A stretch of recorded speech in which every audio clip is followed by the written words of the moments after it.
Hello guys, welcome back to Shivam classes. अब हम अपना टॉपिक शुरू करने जा रहे हैं। ठोस अवस्था क्या होती है, यानी कि जो सॉलिड स्टेट जो होती है वो क्या होती है। उससे पहले आपके लिए अनाउंसमेंट है कि अगर आपको अपनी क्लास का कंप्लीट स्टडी मटेरियल चाहिए, वो भी फ्री के अंदर, तो अभी प्ले स्टोर से शिवम क्लासेस ऐप डाउनलोड कर लीजिए, जिसके अंदर आपको सब कुछ फ्री में मिलेगा। नोट्स वगैरह, वीडियोज़ वगैरह, मॉडल पेपर, प्रीवियस ईयर के पेपर, एनसीईआरटी सॉल्यूशन, सब कुछ फ्री के अंदर उपलब्ध है। तो चलिए टॉपिक शुरू करते हैं। ठोस अवस्था क्या होती है, जो सॉलिड स्टेट जो होती है वो क्या होती है। देखिए, पदार्थ की ऐसी अवस्था जिसका आयतन और जिसका आकार दोनों निश्चित होते हैं, पदार्थ की ऐसी अवस्था को ही हम ठोस अवस्था कहते हैं। क्या क्या दो चीजें हैं, दो चीजें कौन कौन सी हैं? एक तो आयतन और एक आकार, दोनों ही क्या है? निश्चित।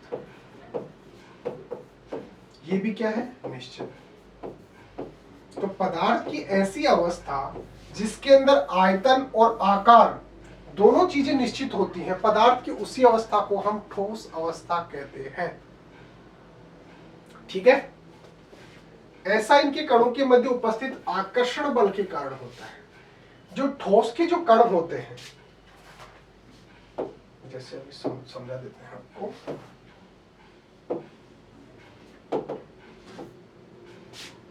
जैसे ये इस प्रकार से ठोस के कण,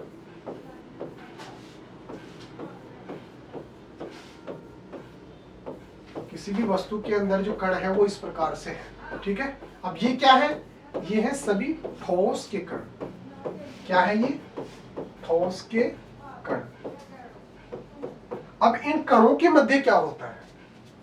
इनके मध्य आकर्षण बल पाया जाता है, यानी कि ये क्या करते हैं? एक दूसरे को आकर्षित करते हैं। ये इसको आकर्षित करेगा, ये इसको आकर्षित करेगा, ये इसको आकर्षित करेगा। ये इस प्रकार से क्या है कि ये ऐसे एक दूसरे को आकर्षित करते रहते हैं। तो ये क्या करेगा? जैसे इसके मध्य ये जगह है, ठीक है। अब ये इसको आकर्षित कर रहा है, तो इसके कारण ये जो है ये यहां पर जाकर और इसके पास चला जाता है। ये इसको आकर्षित कर रहा है, तो यहां पर जाकर ये इसको आकर्षित कर देता है। ये यहां पर जाकर इसको आकर्षित, तो यानी कि जो पास वाले जो कण है वो कहां पर चले गए? ये बिल्कुल इसके टच हो गए। अब जब कण आपस में टच हो गए, जब इनके मध्य बिल्कुल रिक्त स्थान ही नहीं है, यानी कि जो रिक्त स्थान मिलने की जो संभावना है वो बिल्कुल जीरो हो गई, वो कम हो गई, बहुत कम हो गई, तो यहां पर इसके कण जो है बिल्कुल इस प्रकार से हो जाते हैं, निश्चित हो जाते हैं, एक इस प्रकार से, इस प्रकार से हो। इनकी मध्य बिल्कुल जगह ही नहीं है। तो यानी कि इनका जो आकार है वो क्या हो गया? निश्चित हो गया। आकार निश्चित हो गया। आप इनको कहीं पर भी लेकर जाएंगे तो ये इसी प्रकार से अपने बीच में जो आकर्षण बल है उसकी वजह से इसी आकार में रहेंगे। तो इनका जो आकार है वो क्या हो गया? निश्चित हो गया। इसी प्रकार से इनका जो आयतन है वो भी निश्चित होता है। वो भी क्या नहीं होता? इनका जो आयतन है वो भी क्या हो गया? निश्चित हो गया। आयतन का मतलब अगर कोई 1 किलोग्राम की चीज है तो वो उतनी ही रहेगी। ऐसा थोड़ी है कि वो थोड़ी देर बाद में चेंज हो जाएगी किसी दूसरी जगह पर, जैसे किसी दूसरी चीज के अंदर उसको डाला तो उसका वजन थोड़ी चेंज हो जाएगा। तो उसका जो आकार है वो भी चेंज नहीं होगा, उसका आयतन जो है वो भी चेंज नहीं होता। दोनों ही चीज क्या रहती हैं? निश्चित रहती है। तो देखिए, इनके मध्य आकर्षण बल पाया जाता है। अधिक होने के कारण ये कण आपस में पास पास में रहते हैं, जिसकी वजह से इनका आकार और आयतन दोनों निश्चित रहते हैं। तो पदार्थ की ऐसी अवस्था जिसका आकार और आयतन दोनों निश्चित रहते हैं और जिनके कणों के मध्य आकर्षण बल बहुत अधिक पाया जाता है, और इस आकर्षण बल के कारण ही इनका जो आकार है और इनका जो आयतन है वो निश्चित रहता है। जैसे उदाहरण के लिए जितनी भी आप ठोस चीजें देखते हैं वो सभी है। जैसे ये मार्कर जो है वो भी इसी का उदाहरण है, ये जो बोर्ड है ये भी इसी का उदाहरण है, ईंट, पत्थर, बोल, कार आदि। एक क्रियाकलाप दे रखा है आपकी किताब के अंदर, वो देख लेते हैं क्या है। देखिए, कुछ निम्न वस्तुओं को एकत्र कीजिए। कौन कौन सी चीजें? लोहे की रोड, ईंट, पेंसिल, कॉपी, सुई आदि, ये जो चीजें हैं इनको हमने इकट्ठा कर लिया। इन्हें पेज पर रखकर पेंसिल की सहायता से इनका आकार रेखा चित्र कीजिए। इनका आकार बनाएंगे, ठीक है। जैसे ईंट, जैसे रोड है, हमने रोड इस प्रकार से बना ली कि भाई ये रोड है। रोड का मतलब लोहे की रोड है ना। और ईंट जो है वो ईंट हमने बना ली कि इस प्रकार से है कोई ईंट, ये ईंट है। पेंसिल जो है वो इस प्रकार से है, ये पेंसिल हो गई। कॉपी जो है वो कॉपी हमने बना ली। सुई जो है वो इस प्रकार से बना ली कि भाई ये सुई है।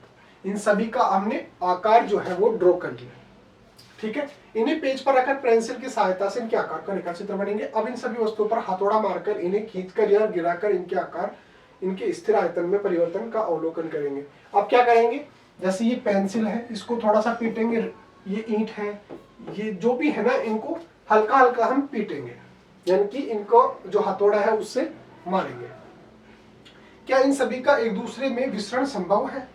क्या ये जो चीज है ये बन सकती है? नहीं बन सकती। ये जो है वो ये बन सकती है? नहीं बन सकती। विसरण जो है यानी कि एक दूसरे के अंदर मिल सकते हैं? नहीं मिल सकते। इनका जो आयतन है वो भी निश्चित है, ये भी परिवर्तित नहीं हो सकता। क्या इन सभी का एक दूसरे में विसरण संभव है? विसरण संभव नहीं है। बल द्वारा इनमें संपीड़ित होने का भी अवलोकन कीजिए। थोड़ा सा इस, जैसे ईंट है उस पर हम दबाव डालेंगे। अब दबाव डालने की वजह से उसका आकार जो है वो चेंज थोड़ी हो जाएगा।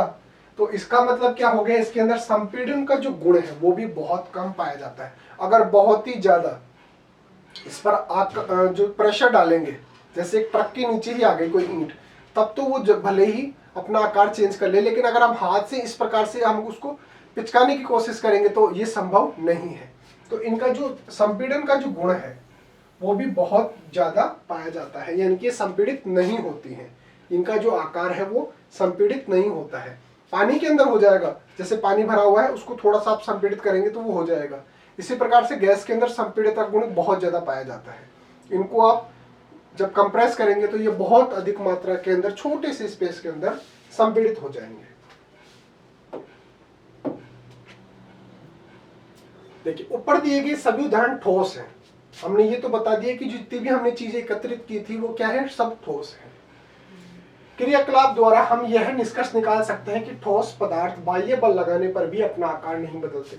मैंने अभी बात की ना, ईंट लेंगे, ईंट पर हम इस प्रकार से बल लगाएंगे तो इसका मतलब ये थोड़ी है कि वो पिचक जाएगी या फिर कोई दूसरा आकार चेंज हो जाएगा। तो इसके अंदर क्या हो गया, ये अपना आकार चेंज नहीं कर सकते, वे टूट सकते हैं। अगर जैसे मैंने बोला कि भाई ट्रक के नीचे आ गया तो वो टूट सकते हैं, लेकिन टूटने के बाद भी उसके जो कण हैं वो हम बता सकते हैं ये ईंट के ही कण हैं। कणों के आकार में परिवर्तन नहीं होता है, हम बता सकते हैं कि ईंट के कण हैं, तो उनके जो आकार है उसके अंदर चेंज नहीं हुआ, उसके जो कण है उसके अंदर चेंज नहीं हुआ है। अतः हम कह सकते हैं कि ठोस का निश्चित आकार तथा अपनी स्पष्ट सीमाएं होती हैं, ये बहुत दृढ़ होते हैं। दृढ़ का मतलब ऐसे पिचक नहीं जाते हैं, अगर हम थोड़ा सा उस पर बल लगाएंगे तो पिचकेंगे नहीं, इसका मतलब वो दृढ़ है, क्योंकि इनके कणों के मध्य रिक्त स्थान कम पाया जाता है। मैंने अभी आपसे बात की कि इसके मध्य जो कण होते हैं इनके मध्य आकर्षण बल पाया जाता है। आकर्षण बल के कारण के जो कण हैं जो आपस में बिल्कुल इस प्रकार से टच हुए रहते हैं, उनके मध्य रिक्त स्थान बहुत ही कम पाया जाता है। तो इनके मध्य रिक्त स्थान जो होते हैं बहुत कम होते हैं। अब इन पर भी आप विचार कर लीजिए, आप रबड़ बैंड को क्या मानेंगे? क्या इसे खींचकर इसके आकार में परिवर्तन किया जा सकता है? क्या ये ठोस हो सकते हैं? चीनी या नमक को हम चाहें किसी भी वर्तमान में या थाली में रखें, अपने हाथ में रखें, किंतु इनके कणों के आकार में कोई परिवर्तन नहीं होता है। ऐसा ही स्पंज में होता है, जो कि स्पंज में बहुत छोटे छिद्र पाए जाते हैं, इसलिए जब भी हम इन्हें दबाते हैं तो हवा बाहर निकल जाती है और इनके आकार में कुछ परिवर्तन हो जाता है, जिसके कारण ये संपीड़ित हो जाते हैं। इन पर भी आप विचार करेंगे। तो हमने आपसे बात कर ली कि जो ठोस अवस्था जो होती है इनके कणों के मध्य रिक्त स्थान बहुत ही कम पाए जाते हैं। रिक्त स्थान कम पाए जाने के कारण ये जो होते हैं वो दृढ़ होते हैं, इनका जो आकार है वो परिवर्तित नहीं होता है। तो पदार्थ की ऐसी अवस्था जिनका आकार और आयतन दोनों निश्चित होते हैं, पदार्थ की उस अवस्था को बोलते हैं ठोस अवस्था। ये संपीड़ित भी नहीं होते हैं, यानी कि दबाने से दबते भी नहीं है। इनके अंदर तरलता गुण भी नहीं पाया जाता, एक स्थान से दूसरे स्थान पर ये जा भी नहीं सकते। विसरण का गुण भी नहीं पाया जाता है। एक ठोस के अंदर दूसरे ठोस को नहीं घोला जा सकता। जैसे अब जैसे मान लो कि ये जो ईंट है, कोई ये ईंट है, इसके अगर ऊपर हमने इस पेन को रख दिया तो इसका मतलब ये थोड़ी है कि वो जो पेन और ये जो ईंट है वो एक ही हो जाएंगी। लेकिन पानी के अंदर ऐसा हो सकता है, जैसे द्रव के अंदर ऐसा हो सकता है, जैसे एक तरफ हमने पानी ले लिया और एक तरफ हमने नींबू का जूस ले लिया या संतरा का जूस ले लिया। अब हमने क्या किया, उसके अंदर उसको डाल दिया तो ये आपस में विसरित हो गए, एक दूसरे के अंदर मिल गए। लेकिन ठोस के अंदर ऐसा नहीं होता, तो इसके अंदर विसरण का गुण भी नहीं पाया जाता।